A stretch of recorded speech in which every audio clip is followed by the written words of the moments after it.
Wild at Heart. Now many people are predicting that she'll be nominated for an Oscar in her latest film, Rambling Rose. Please welcome Laura Dern.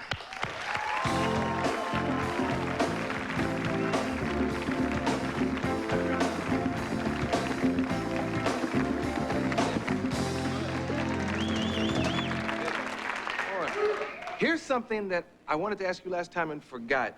You were going to be a nun? Oh, man.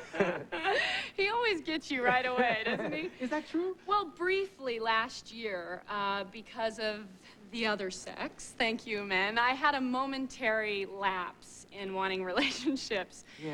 And I thought the only man good enough for me is Christ. But it lasted about 24 hours.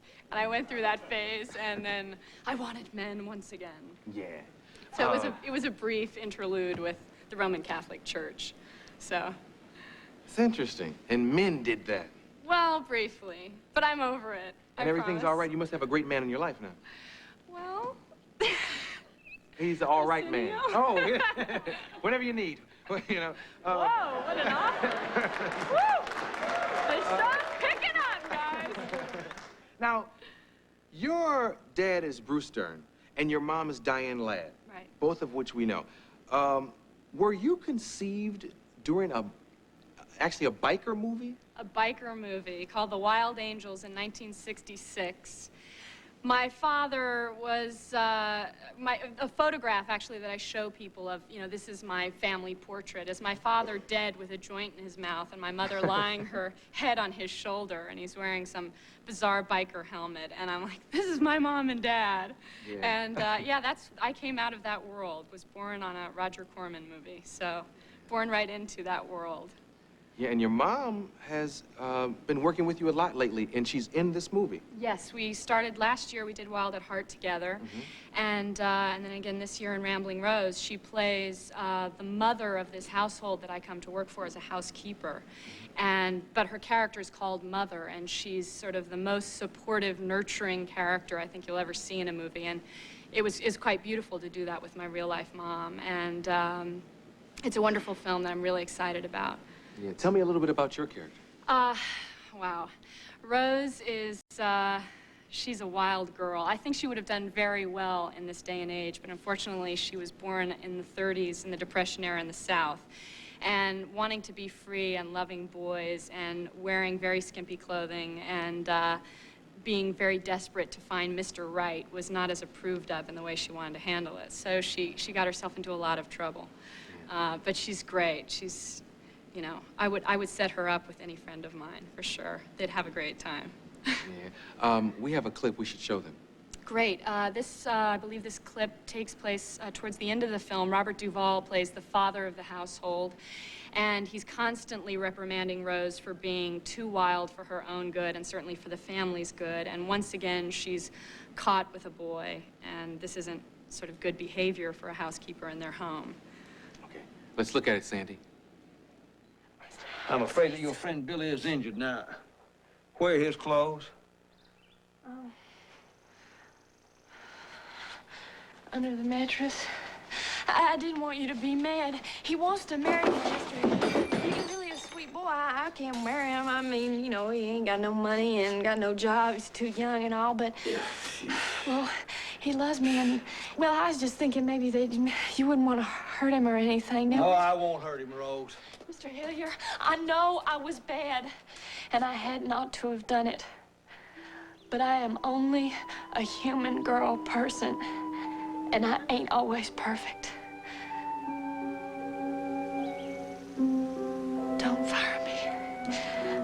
I love you all so much.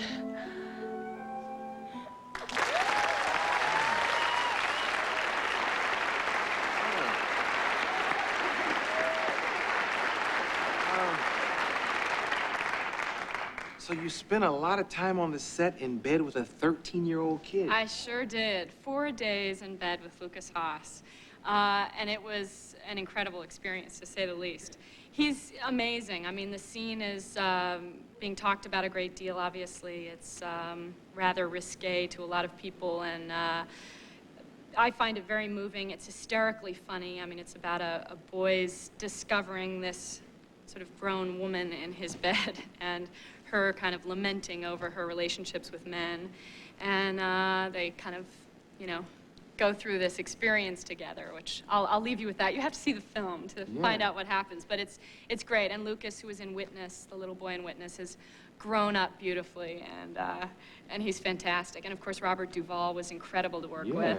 And he seemed so intense. I mean, I was rather frightened to work with him. I thought, oh my God, it's Robert Duvall, and it's gonna be so heavy, and he's gonna be so method, and you know, it's gonna be a very sort of painful experience to work around him. You'll have to be very quiet on the set. And he was, you know, the cameraman would go, rolling, and right before action, he'd go, hey, I just got tuna sent down from New York, and we're gonna go tango tonight, and let's have some good pasta during lunch. Action! And he's like in the middle of this scene. So he's a wild man. He's great. He does dog tricks with his dog and dances all day long and all night long, and he's fantastic.